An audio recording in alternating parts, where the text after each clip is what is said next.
place. The state of Idaho receives compensation from the federal government every time CPS kidnaps a child and takes that child from his parents' custody. The state of Idaho gets paid. Did you guys know that? Then once they take that child and put it into the hands of a foster family, guess what happens? The state of Idaho gets paid again. Then the state of Idaho makes a monthly payment every single month. Now most people know if you're a foster family that you get paid by the state government. What you don't know is you are getting a small percentage of the fee that the federal government gives to the state for that child. If they can keep that child for years in the system, not only do they profit every single month from that child, but ultimately through the adoption process, where hundreds of thousands of dollars are made in that process. And I'm not talking about a small amount of money here. We're talking about billions of dollars are financed by the federal government, not just to the state of Idaho, but to all 50 states. This is not unique to Idaho. This is child trafficking by definition. Most people think of child trafficking as, you know, some drug cartels snatching children from in third world countries and then selling them off to some rich family in France or something like that. And I'm not saying that that doesn't happen, I'm sure it does, but the number one source of child trafficking in the world statistically that we can determine and see is state subsidized child trafficking. And the reason it's state subsidized, or we call it that, is because this is the federal government paying every single time a child's removed from its parents and then put into custody of foster care. As of right now, the courts have determined that my grandson, are you ready for this, is the legal property of the state of Idaho. They own him. And that exists until we can fight that battle in court and get that completely removed and abolished. But when we say this is taxpayer subsidized, what that means is that you and I, as taxpayers in America, we're the ones actually financing this. How does that make you feel knowing that your taxpayer dollars are actually going to finance this all across America? Well, we have been told is that apparently there is even a quota that many states have that they have to kidnap a certain amount of children every year just to pay their bills, just so they can balance their budget. Now, what Baby Cyrus's case proved is this, and just by show of hands, how many people here have children who are minors? Every single one of you who raised your hand, every last one of you is at risk. That's what the Baby Cyrus case proved.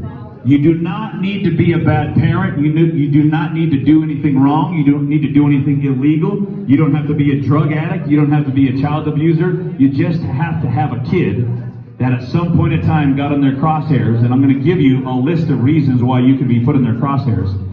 We learn that the children are at risk. If you have a child, you are at risk. Police are accomplices to this crime. Police are supposed to protect the people. They don't. What we've learned here is that the court system is a total and complete fraud, and they are breaking and violating constitutional law, and that ultimately Child Protective Services and DHW's Department of Health and Welfare, it's totally rotten to the core. I've got bad news for you guys. You can't fix it. You can't legislate it and say we're going to make it better. We're going to undo the bad. It doesn't work that way. When something's rotten to the core, what do you have to do with it? You got to throw it out. You can't fix it. And that is the unfortunate nature of what we have learned. Now, let me give you a very specific example for those who don't know the case very well. This is my wonderful daughter and son-in-law with Baby Cyrus. As all-American of a family as you could ever imagine, these are two Christian children. Levi comes from a homeschooled family of 11. Marissa comes from a homeschooled family of 5. These are church-going, God-loving Christian people. They don't do drugs. They're not alcoholics. They pay their bills. They pay their taxes. They don't even say bad words, for crying out loud, right? This is the type of family that they stole Baby Cyrus from. So what happened exactly? I'm going to give you a little bit of detail, but for sake of time, I'm going to jump through this. For those who want all the details and all the facts, you can go to our website at freedomman.org/Cyrus. It's freedomman.org/Cyrus, and we'll put that up on screen here in a minute. But in short, 2.5 months ago, when they introduced whole foods or solid foods to my grandson, who was previous to that exclusively breastfed, that he started throwing up. And he started throwing up. Of course, that's something to be concerned about. Initially, they weren't too concerned about it, but as it happened again and again, they took him to doctors and specialists like any parent would do to try to figure out what is going on, why is our son throwing up. And they found out different things, and we're moving forward in terms of figuring out what the problem is. For example, my daughter had to stop eating dairy, had to stop eating grains, other things they were trying to figure out. Are there certain trigger foods? Is there anybody here who's had a child who's ever thrown up before? Guess what? They're coming for you. This is how it all got started. Literally. Hey, so we're good to see you. So, what happened? What happened is they ultimately ended up at a place called Functional Medicine of Idaho. At Functional Medicine of Idaho, the nurse there did not want to do any additional review on baby Cyrus until, in her words, he was fully rehydrated. And as you know, most of you who have your kids throw up, you buy Pedialyte, you fill them up with Pedialyte, they get rehydrated, and life goes back to normal. She wanted him to be better rehydrated. And in her words, and I don't know if this is true or not, but we assume it is, that the only place in the state of Idaho where they can rehydrate a baby through an IV, where they are able or capable of using an IV on an infant, is at St. Luke's Hospital. Well, our children rightfully did not want to go to St. Luke's Hospital because St. Luke's Hospital, like all of these giant medical cabals, hurts people, damages people. God only knows how many people they literally killed during the last 2 years of the COVID nonsense that went on. And you know, when you go there, they're not going to talk about any healthy means of recovery or anything of the sort. Everything to a nail is a hammer, and everything to a hospital is cut, drug, or burn. That's what it is. Cut, they want to give you surgery, they want to drug you with pharmaceuticals, they want to burn you with chemotherapy or something like that. So reluctantly, my children went there. When they went there, they went under the understanding they'd be there for a couple of hours to get an IV and go home. So they went, they got the IV, and the doctor, who was Dr. Natasha Erickson right here, wanted them to stay overnight. They decided to go ahead and stay overnight, and they woke up in the morning. Baby Cyrus is fully rehydrated, the whole works, and they've been running tests, lab tests and blood tests, etc. And all of his exams came back perfect. There's nothing wrong with him, he's not sick, everything's fine. So they said, okay, great, if he's fine, can we go home now? And this woman right here, the night before, when they were doing the intake, the question comes up, is Cyrus vaccinated? The answer, no. Does anybody know what happens when you are talking to the medical establishment and you go against the grain? They go psycho on you. Because they're all psychopaths. They're arrogant psychopaths with God complexes, because our society has groomed people to idolize doctors, police, and military. It's what our entire society is groomed to do. So they're used to and accustomed to everybody giving them deference. When you say that you haven't vaccinated your child, everything turns hostile. And at this point, it was a hostile situation. When they asked to leave, they were told, well, we can't forcibly keep you here, but if you leave, you're going against my medical advice, and I will have to call CPS on you. So my daughter and son-in-law complied out of fear. Okay, we'll stay. Now, mind you, they're private pay. They're paying out of pocket for all medical expenses. So they don't have insurance that's going to cover this giant $10,000, $20,000, $30,000 medical bill they're racking up, because that's what they do at these hospitals. They keep you overnight and rack up these huge bills, and you can't even know what it is until afterwards. You can ask them, how much does this cost? They won't tell you. They don't even know. Imagine going to a restaurant saying, how much does it cost? Don't worry about it.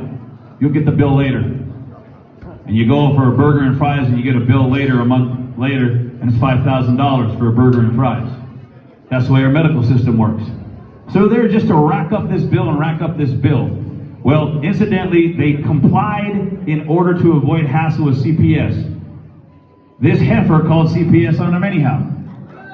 So the next day she called CPS, or that day, and the next day CPS, which was a Thursday, came to visit Marissa and asking all these typical questions like, what's your family life like? How does your husband treat you? Do you guys have food? What's in your refrigerator? All these intrusive questions is none of their business, Lee, you know what I'm saying? And we thought that was odd. She wanted them to stay even another day to continue racking up the bill. So they're there from Tuesday, Wednesday, Thursday. Finally on Friday, after they've run every single test imaginable, and Cyrus comes back fine on every last one of them, they couldn't dream up of any other reasons to keep him. So they kept baby Cyrus all the way till Friday, and they finally discharged him with a clean bill of health. So as far as we know, baby Cyrus is good, clean, good to go. Incidentally, as we have made it known that this woman's done this, you can see right here, this is her entire St. Luke's profile that we screenshotted, that we got right there. If you Google her and look for her today, you just find a 404 error. They've completely scrubbed her off the website. She's not even there anymore. They don't want anybody to know. And so, what happened was, when my family was discharged that Friday night, Natasha Erickson, St. Luke's doctor, made a call over to Aaron Dykstra at Functional Medicine of Idaho, not Function Medicine, it's Functional, and set up an appointment for the following Monday. And I'm giving you guys this backstory so you can see how benign the story is, so that you can realize, if this could happen to Levi and Marissa, what about you? Because you're next if we don't stop this. They went to go see Aaron Dykstra, who's a nurse practitioner at Functional Medicine of Idaho, on Monday, the 7th of March. And he had a review. Baby Cyrus had a review that day. They checked to follow up after he'd been in the hospital there for those 4 days. And mind you, he wasn't hospitalized for malnourishment. They voluntarily took him to the hospital to be rehydrated after vomiting. So all the nonsense you hear in the news is pure lies. Pure lies. So then they went to have a review, and if he was so malnourished, why'd you discharge him? I mean, it's just ridiculous. He went to have a review with him. He was fine on Monday. He was supposed to come back that Thursday, which was March the 10th, for a follow-up review. And between Monday and Thursday, that Wednesday, Cyrus started vomiting again. He started vomiting. So when he started vomiting, yeah, that's better. You guys can see better. When he started vomiting, of course, you lose some weight and you lose some hydration. So when they took him back on Thursday to be checked by this nurse practitioner over here, Cyrus had lost 35 ounces between Monday and Thursday.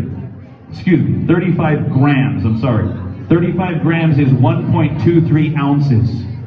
So he lost a whopping 1.23 ounces. But apparently that put him in the category of underweight, because, you know, the state knows everything and knows every single day where your child should be and how much he should weigh and all that nonsense. So as a result, this nurse practitioner decides, all right, this is what we want. Again, here's the whole setup right here. March 7th, everything's fine. Thursday, he's lost 35 grams, 1.23 ounces. He says, why don't you guys come back tomorrow to get a follow-up weigh-in? I just want him to be checked. I want to see what he weighs tomorrow. And he played it down like it's no big deal. He goes, I don't even have to be here. You can have my assistant do it. It's just a weigh-in, and they can mark it down, and that'll be that. And they said, fine. So they scheduled an appointment for 10 a.m. the following day, which was Friday, March 11th. Well, my daughter woke up feeling a little under the weather, so she didn't feel like going. So she called in the morning. Nobody answered, so she left a message to cancel the appointment. That's when all hell broke loose. You can see right here, there's a timeline that you can go to our website and follow this step by step. Marissa's appointment was at 10 a.m.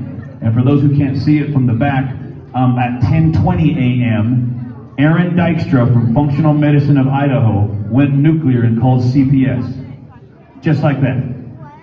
Any of you here at Functional Medicine of Idaho, you might want to rethink where you're taking your child for medical care, because these people are so careless and reckless that if you don't do and say and act exactly how they want you to do, act and say, they will call CPS on you just like that.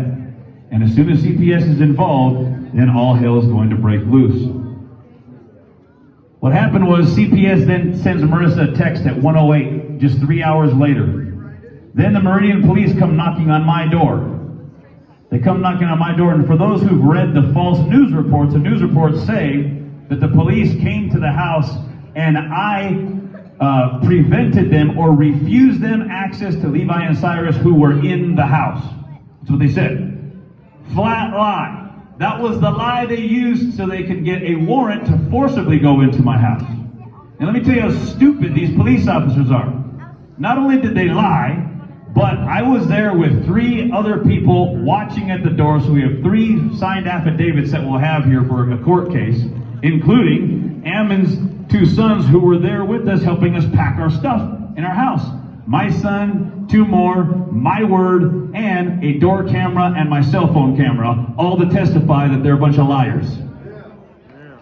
Which is exactly what they did. They lied, and you guys need to know that they lie. Because if you don't know that they lie, you trust people. You know what? if people lie to you and then you trust them over and over again, whose fault is it now? Right? So they lie. Now, not only are they so dumb when they said that they're claiming Cyrus and Levi are in the house, it's not even Levi's house, it was my house. They went to the wrong house, those morons. So they're trying to claim, we know that they were in there and he wouldn't give us access. They don't even live there. That's how ignorant they are.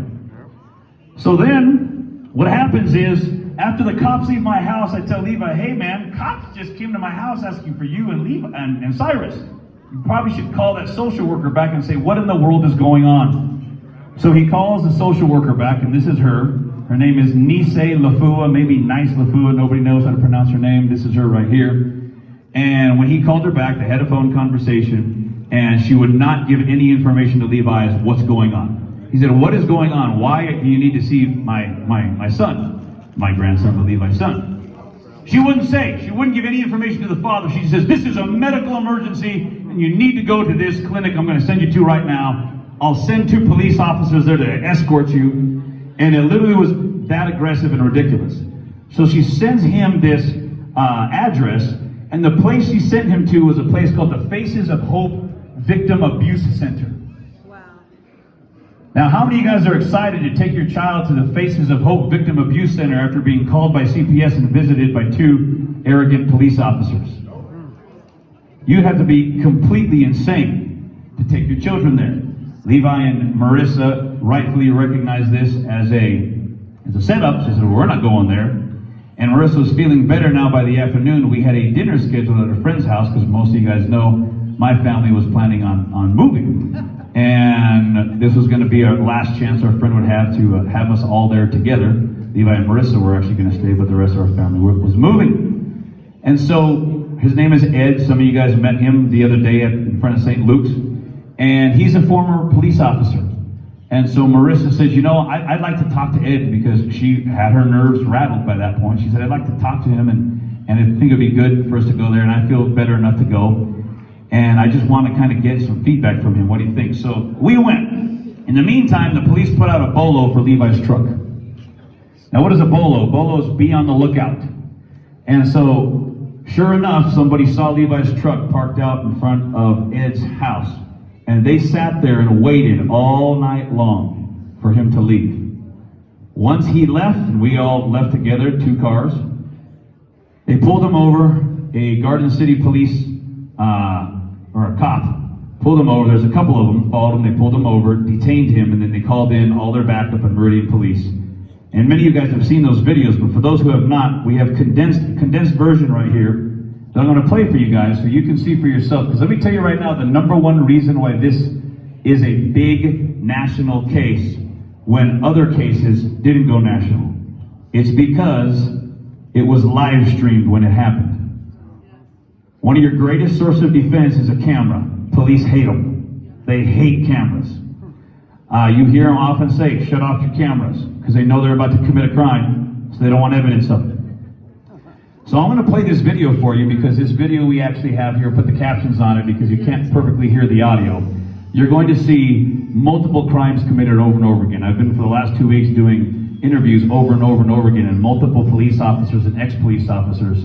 I'm talking about blue line, back the blue, in the wool police officers who just worship at the altar of police and the cops, watch this video and are sick to their stomach, and they can't believe it. They apologize profusely, and they say, this is the reason why, in America, people don't trust police officers anymore. So let me just play it for you very quick. It's the shortened version. It's just a little over 8 minutes. And just so you know, Miranda, my daughter, was in the truck as well, in the front. And this first exchange is with Miranda, who they arrested falsely. Because again, they're so ignorant, they arrested the wrong woman, thinking that she was the mother of the child. And even after she told them 3 times, it's not my child, well, I'll let the video speak for itself. No, I'm not moving. For what reason? What crime did I commit? What crime did I commit? What crime did I commit? Miranda knows her rights.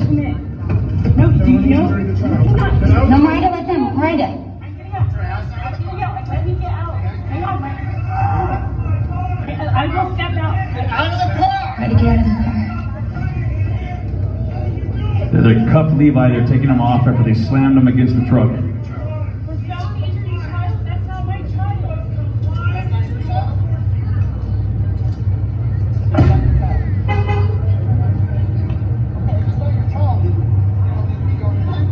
Is that sarcasm?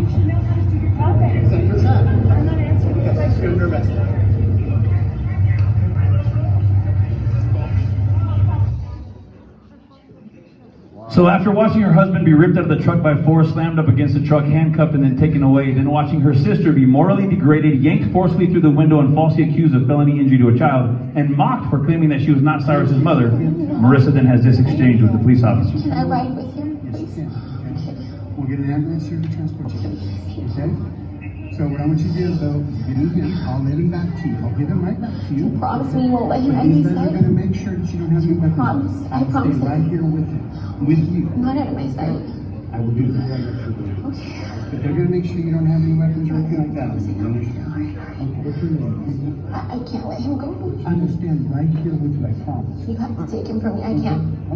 No. No, come here, it's okay. They're gonna tell me they will give him right back to I you. can't. I'll I give promised right- him I wouldn't let him I go. will give him right back to you. Okay?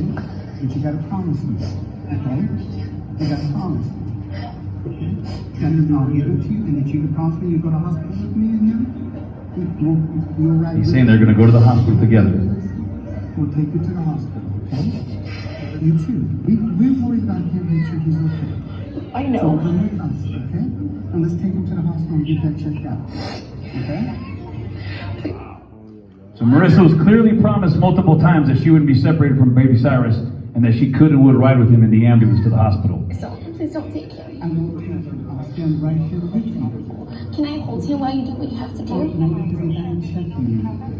Can you check me while I'm holding him? Please? Which we now know they do have a procedure to do that, but they I didn't do really it. can do it. Please don't let me let go of him.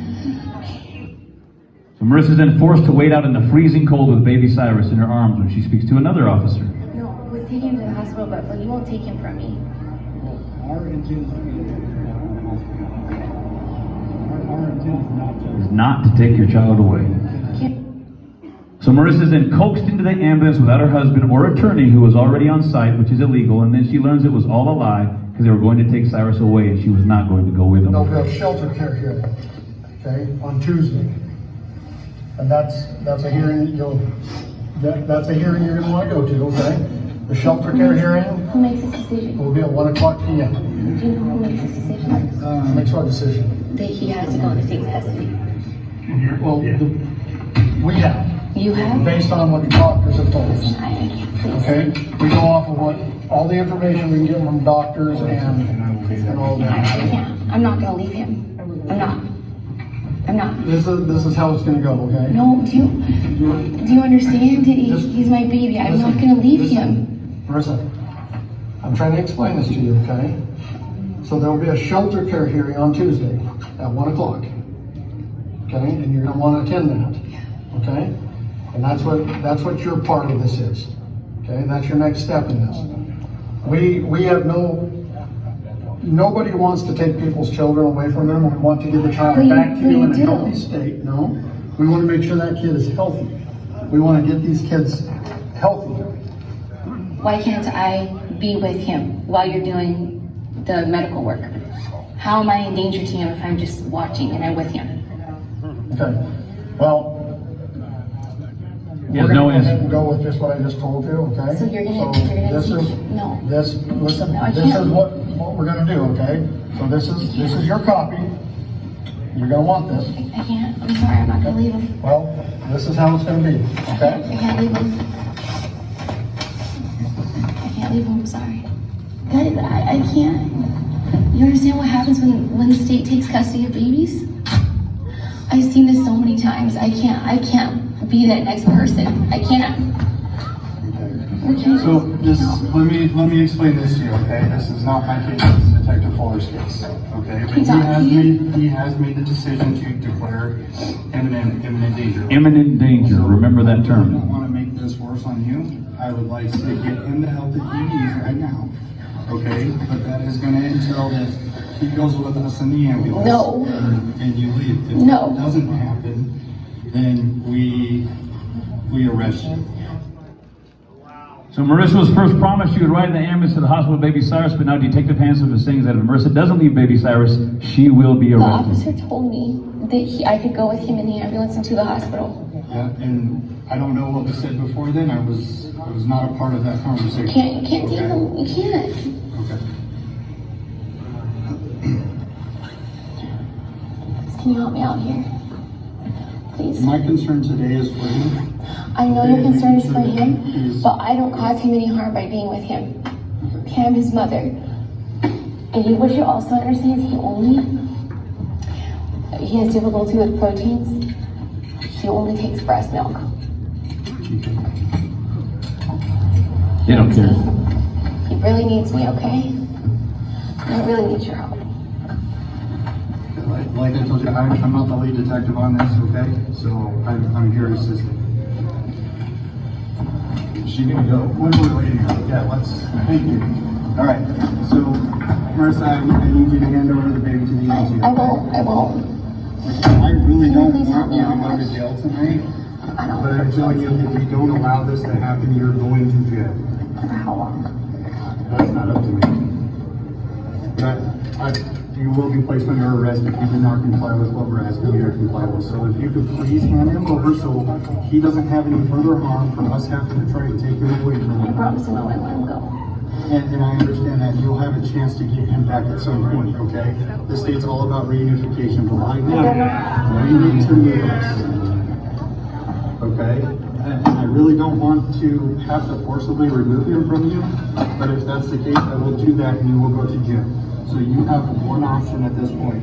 You need to get him to the EMT, and you can go on your merry way with your friends and your family who's out there. That's not Mary at all. Or I remove him from you and you go to jail. You need to make that decision and you need to make it now. I won't let him go. Okay. Go ahead and jump that away from me.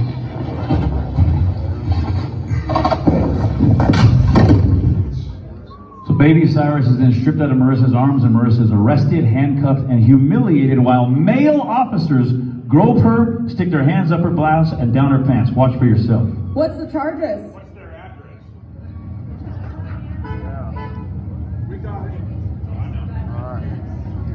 What's she being charged with? Now that's nothing but pure perversion because they already checked her for weapons. charge This here? is the second time because they have a pretty girl in handcuffs, and so now they can molest and grope her. The gentleman with the paper?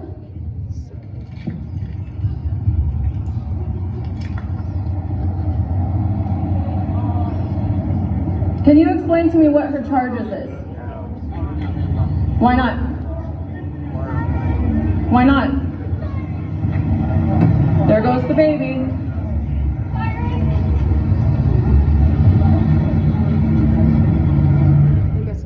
Now, just so you know, the Meridian Police Department and who's Tracy Bastacharia is I'm pronouncing his name wrong. He is the Chief of Police of Meridian, and also the Ada County Sheriff, Matt Clifford, who was appointed by Rod Beck and Kendra Kenyon, our Ada County Commissioners. They doubled down on everything that happened here and said they supported all of the actions of the police 100%. Read their statements yourself. They must be absolutely removed and eliminated. Most of you here probably live in Ada County. You get to vote for them. Yes. Now here's the shocking part about all this, as if that's not shocking enough. Idaho actually has really good parental rights laws. We have a parental rights parental rights law built in to not only the Idaho State Constitution, but to the statutes here. Now, all of them are posted on our website. I'm not going to go through them right now, but you can see that they're really strong laws. They're really good laws. So you say, well then Diego, then why did this happen? I'll explain why this happened. Because the police simply don't obey the law. It's as simple as that.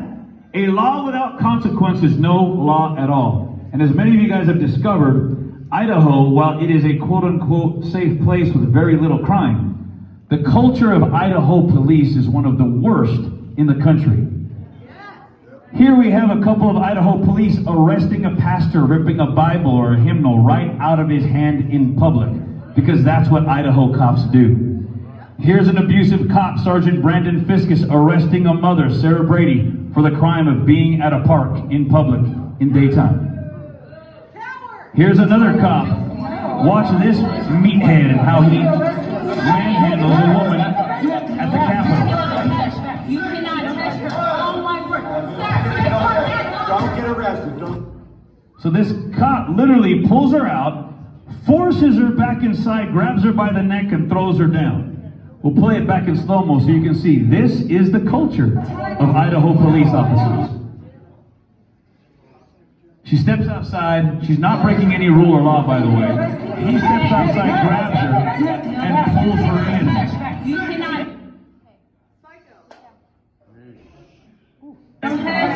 Watch.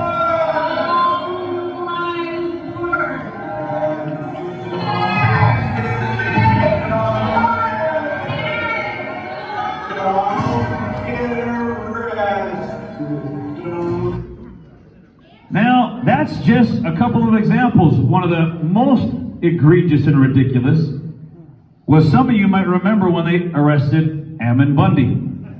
This is what it took to arrest one single man who was sitting in a public building during public hours doing literally nothing. He was just sitting in this chair doing nothing. And this is the way they respond. Now, I know I shouldn't say this, but I'm going to say it anyhow, because it's at times like this when people need to be red-pilled and wake up. There's an expression called defund the police, and ignorant people think defund the police means abolish the police. Nobody wants to abolish the police. I actually support and back the blue, if by definition you define backing the blue to mean I believe in the institution of the police and the state. In fact, if that's the case, I don't only believe in it, I believe it's ordained by God himself. Just like I believe the church and the ministry is ordained by God. Parents are ordained by God. We have family government, church government, state government. They're all ordained by God. But if a father is physically torturing his child or his wife and he's physically abusive, I will stand up and denounce that man and say that he should not any longer have any custody of his child if he's abusing him. And we should also stand up and defend his wife who he's physically harming. And all fathers and all husbands would stand up with me and denounce that filthy animal. If a man who is a church leader is molesting children or is ripping off the church or is doing something terrible and abusing his power. I was a pastor for a decade. I'm still a minister to this day. And I'll stand up and denounce the ministry. I've done it many times before. Why? Because it's wrong. Regardless of the fact that your institution was ordained by God, you are behaving inappropriately within that institution and going beyond your God-ordained jurisdiction. And most preachers would be okay with that. But for some reason, there's a culture of police in this country where when a police officer does evil and does wrong, everybody runs to defend one another and all back each other up, regardless of how criminal their actions are. And that's wrong. Now, what defunding means is not abolishing. We don't believe in that. It means reducing the amount of money and power that you have to execute tyranny on the people. Now, you saw that Sergeant Fiskus who arrested Sarah for just standing there in the park? He makes $160,000 a year for that type of tyranny. And I'm sorry to hurt your feelings, but these cops don't risk their lives every day to protect the people. It's the biggest pile of horse manure you ever heard in your life. This is Idaho. This is not Compton. This is not Detroit. This is not Oakland. You know who risks it? People, guys who go up and they do inspections on cell phone towers, they're risking their lives every day for you. Those guys risk their lives. The police officers around here aren't risking their lives for nothing. It's a joke in the state of Idaho that if a 70-year-old man does a rolling stop, 5 officers come and pull him over. But it's true. And it's a joke because it's true. Now, just to put numbers to this, okay? This is a chart put out by the Prison Policy Institute, and it shows Idaho's incarceration rates compared to the United States and all other Western nations in NATO. Do you know that Idaho has the highest incarceration rates in the world? Here's all these other countries, Iceland, Norway, Netherlands, all the way to France, Canada, Portugal, the UK. Look how low it is. Then the United States incarcerates more people than any other country on planet Earth. We incarcerate more here. And within the United States, Idaho incarcerates more than the country does. Because that's our culture here. Don't tell me that doesn't need to be fixed. Now, I will tell you how and why this can be fixed and why this is caused in just a minute. But first of all, we now know that baby Cyrus's kidnapping was a fraud from the get-go. Remember, they used the term imminent danger as the excuse they used to kidnap baby Cyrus. Well, imminent danger means that a child is about to die. He's at the point of death and needs immediate medical attention by doctors and professionals, or he's going to die. Now, once we got their medical records from St. Luke's that night that they didn't want to give to us, but we forced them to give it to us, we found this little gem. It says that baby Cyrus was brought to the Meridian Emergency Department for evaluation. Health and Welfare, ready for this? Health and Welfare had already identified a foster family, but due to protesters surrounding the hospital regarding this case, it was felt. It was felt that discharge with the foster family from the emergency department was unsafe for all involved. For this reason, the patient was transferred to Boise for further care. What that means is this.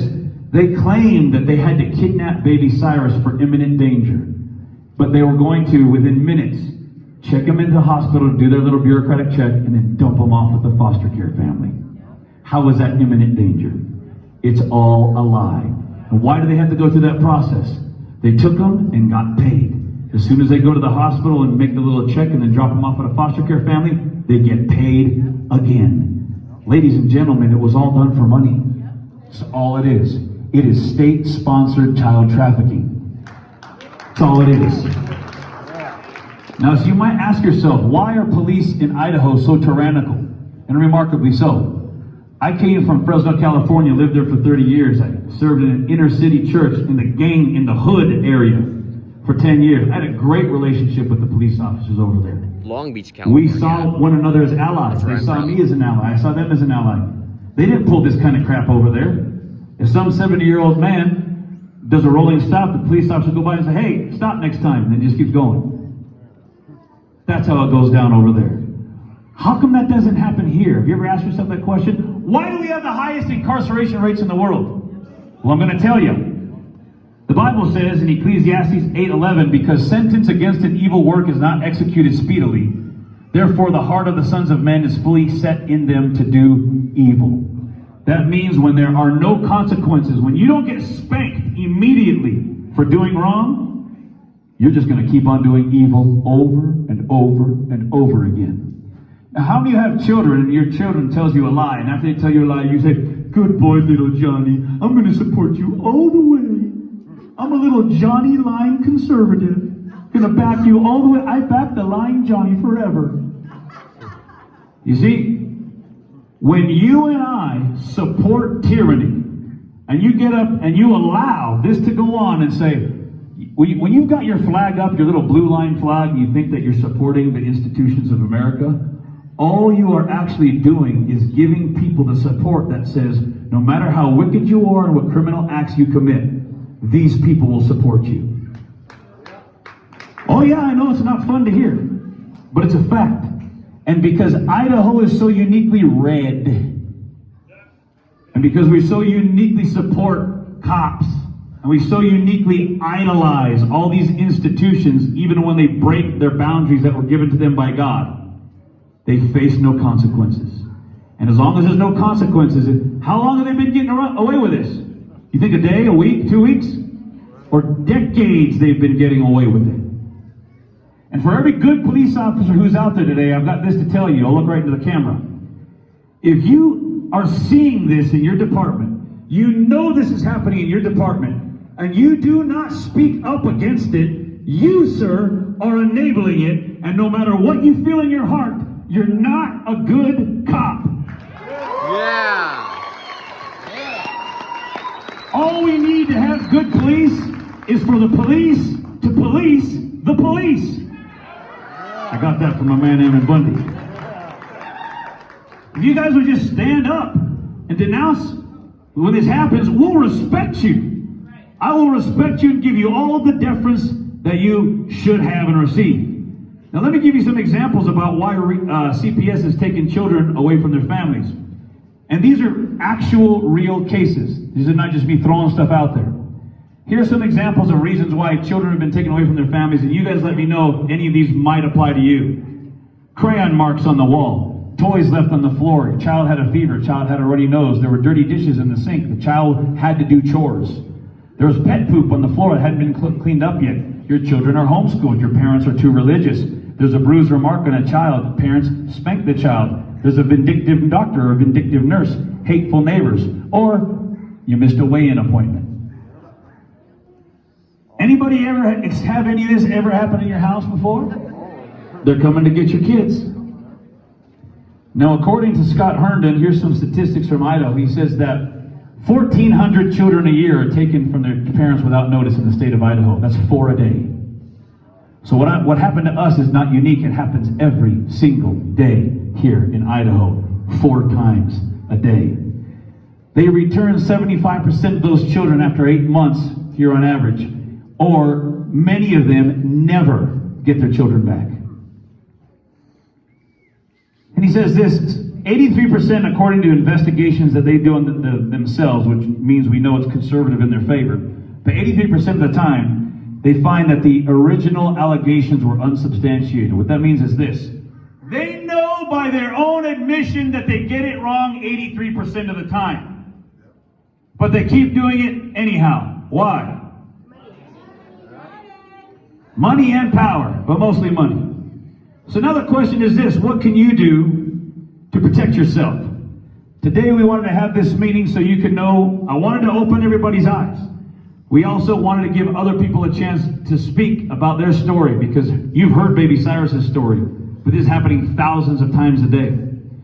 We opened an opportunity. We were hoping to have 10, 20 people to come to tell their story, and guess what we found out? We had dozens sent in their story and wanted us to read it. We didn't have time to read everybody's story, so instead we're going to be posting them on our website later. We haven't had time yet.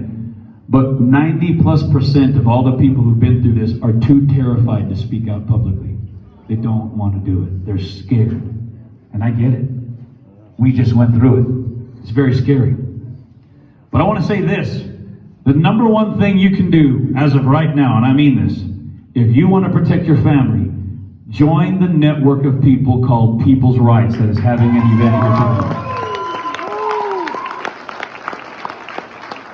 I had an interview with a man this morning who's from Ohio. He covers cases like this, and he says, how in the world did you get 400 people to show up to protest the morning after the kidnapping? I've been doing this for decades. Nobody protests at all, let alone getting that many people all at once. And I said, well, there's this network of people called People's Rights. And it started 2 years ago. In this very building right here is where it all got started. Yeah, that deserves a round of applause. And to everybody here who's a member of that network of people, I owe my grandson's life in thanks to you guys. God bless you. Thank you, every last one of you. Yes. You were there for us. We will be there for you. But here's what we learned. We learned the police don't obey the law. The politicians don't obey the law. The government doesn't obey the law. And there is no redress of grievances in the courts because they're all in it together. They don't want to film the vendor. The only thing they respond to is public pressure and public shaming. Nothing else. There's nothing else that they will respond to. So you guys in this building and many other people showed up every day protesting over and over and over again. And I'll tell you the results of it in just a minute. So number one, join People's Rights. Number two, don't ever take your child to the hospital. I'm serious. So, well, that's terrible, dude. This is going to happen to you. Avoid clinics with a history of CPS referrals. If you know there's a clinic that they just refer on a whim, like Functional Medicine of Idaho, when they take your baby from Functional Medicine of Idaho, we warned you. Now it's on you. I encourage you to join 2 groups. One of them is called Heritage Defense. This is a legal defense association for people who have their child who's been taken or abducted, go to heritagedefense.org. Oops, there's a typo there. It says heritage, should say defense. We're going to put all these links on our website, but I highly encourage you to join them today. Today. Don't put it off till tomorrow. You'll be driving home today, you get pulled over and say, I wish I would have joined that. For those who are homeschoolers, Homeschool Legal Defense Association, I've been a member of those guys for over 20 years. Join them. And then mostly fight back. You've just got to be willing to fight back. Fight for baby Cyrus and people will fight for you when it happens to you. And so you got to join the fight. Now the next question is, Diego, how do we permanently fix this problem? Well, I want to encourage those who are listening, legislators and who else who can participate and those who can help us push this all the way. The easiest way to solve this problem is to permanently end federal funding to child protective services and foster care completely. It's as simple as that. If the state of Idaho had to pay out of its own pocket for child protective services, it'd wipe out 99.99% of all the cases, and they'd only act in those extreme cases that are rare, by the way, when somebody is physically torturing their child. Otherwise, hey, this costs us money. We ain't gonna do that. But if this makes us money, bring it on, baby. That's the way they work. I also want to say that we need to strengthen the law to prevent state abduction of children and only permit removal of children with a standard public jury trial. So right now we've got very strong laws, but it doesn't require a jury trial before your child is kidnapped from your care. And that is the Constitution. By the way, that shelter care hearing that was supposed to happen 2 days afterwards, which happened on Tuesday after the child, or after baby Cyrus was kidnapped, they broke the 6th Amendment, which guarantees you and I the right to a speedy and public trial. Not only is it not public, it's held behind closed doors. Nobody's allowed to know what goes on. None of the records are allowed to be published. And Levi and Marissa were told that day, you have to sign this gag order that prevents you from ever speaking about anything that happened in this courtroom today. And if you don't sign it, you'll be arrested right now. That's America.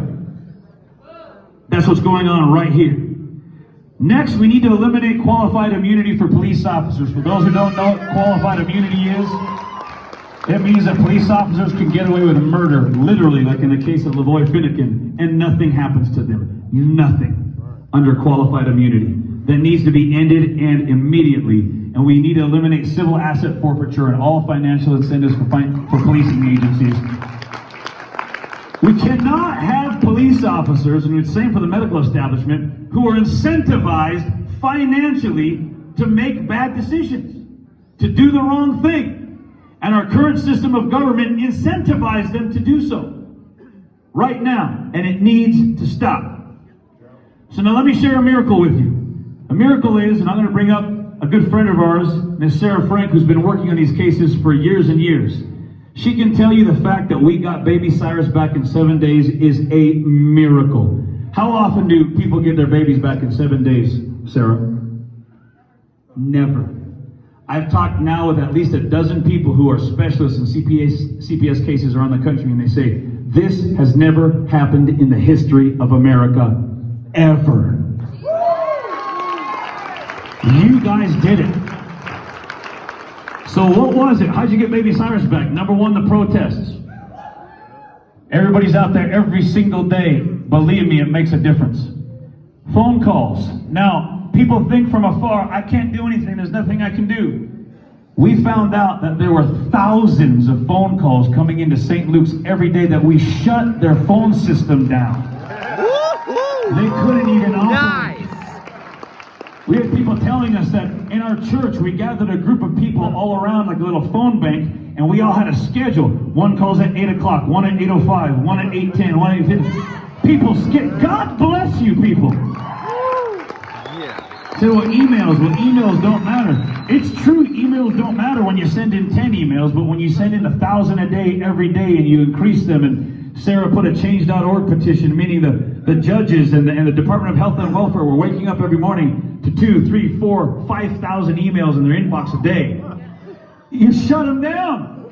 They don't know what to do. Ultimately, it brings so much publicity, they don't know what to do. And in all of the prayers and fasting of all the people told us we were praying and fasting. This is where God steps in and He intervenes. I have to say this, even though people aren't going to understand it, but I don't care. I just need to say it because it's true.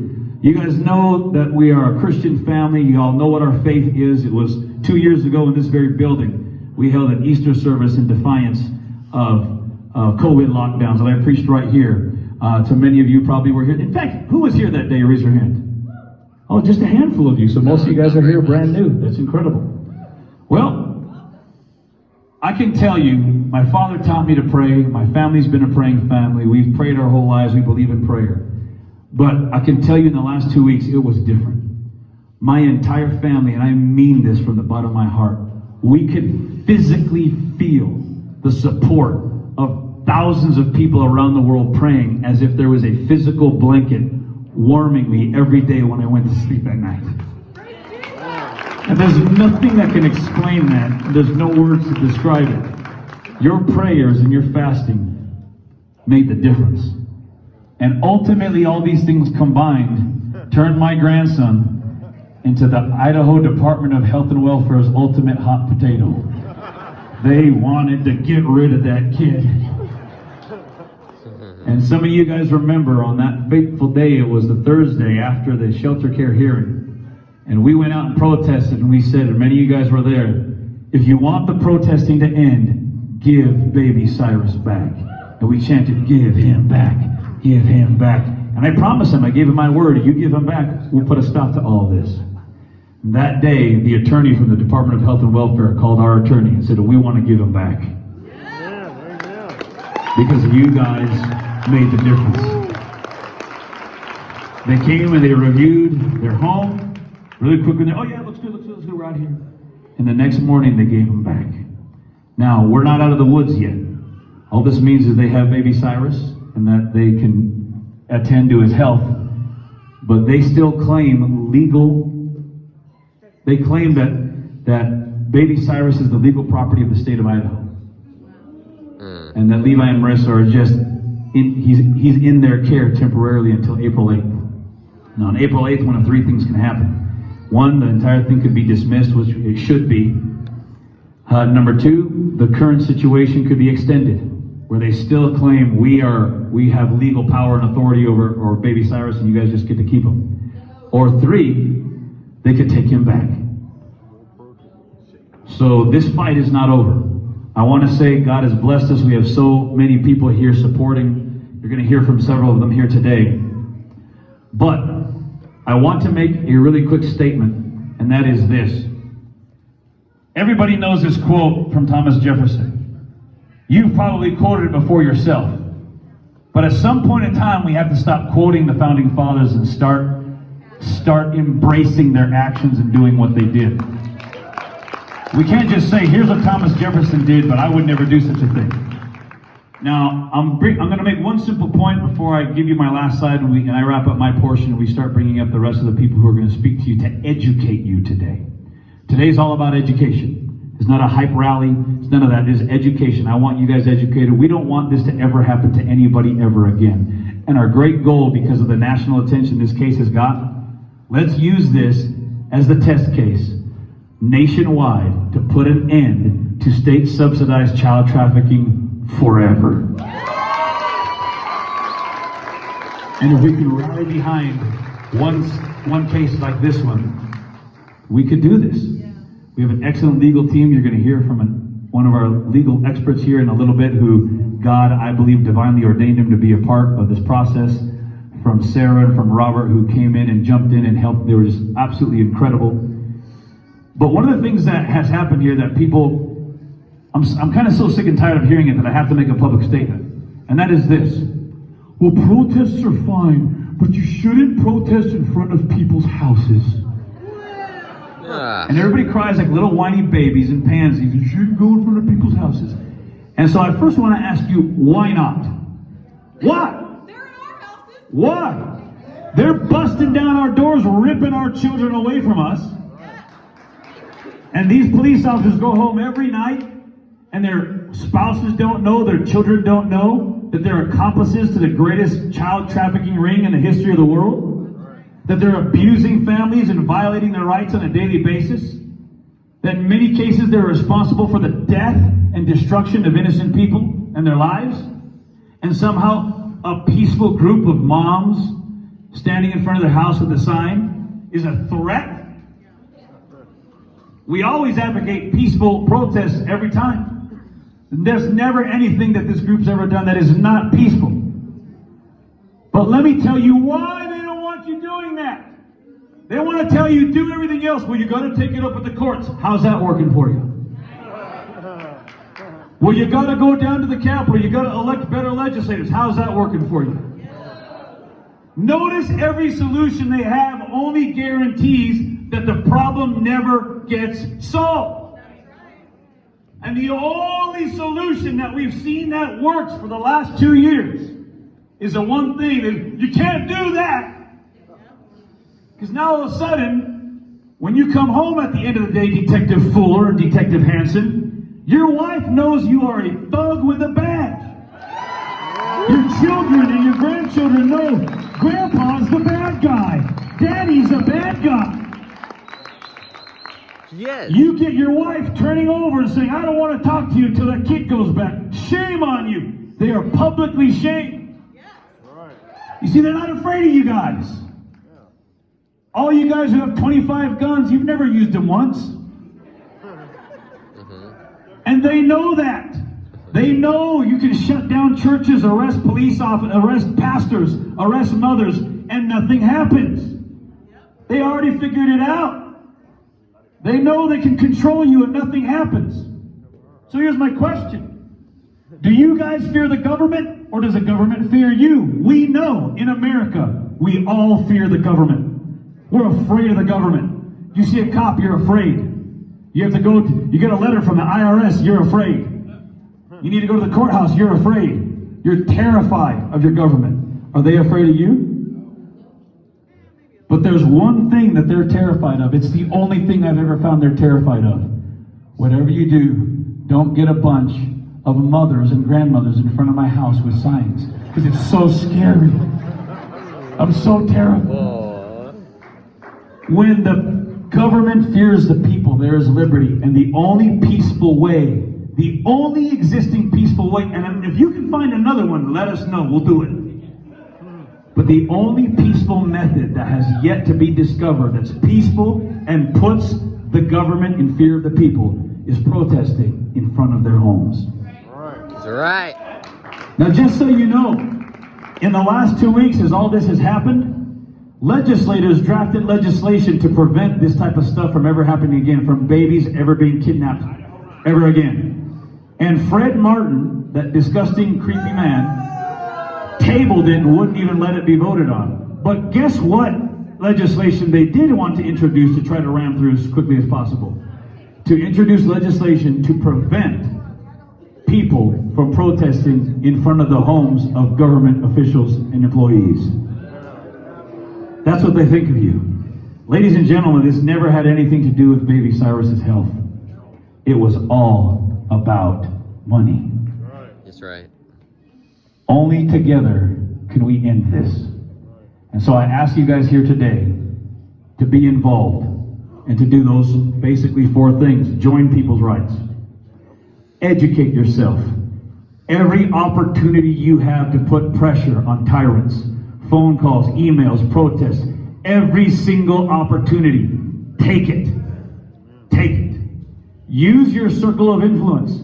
Maybe your cousin, your neighbor, your uncle, your son, your daughter, whoever, maybe someone's a police officer. Challenge them, say, why aren't you speaking out about this?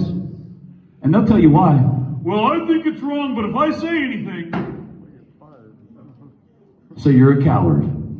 I got it, understood. We don't understand it. No, we do understand. What you don't understand is what it's like for your child to be ripped out of your arms by a tyrant, a thug with a badge. That's what you don't understand. Challenge people in your circle of influence. And then ultimately, you've got to do everything you can to challenge the legislators and to challenge our own legislature. We have this is an election year, and Idaho hangs in the balance. And what's going to happen here in May and then ultimately in November will determine whether this is a police state forever. And if you guys are going to be trying to hightail out of here with freedom, or if freedom can once again be restored to Idaho. Don't think for a minute that we're losing freedom. What more can we lose? The They control our churches, they control our homes, they steal our babies. Enough is enough. Ladies and gentlemen, I want to say to each and every one of you who are here, God bless every one of you, and I do believe we need and deserve, you guys deserve a round of applause to one another, because baby Cyrus is saved right now. He's temporarily protected, and we're going to get him, and we're going to go all the way together because of you and your support. So I want to say thank you to you, and let's give a big round of applause one to another.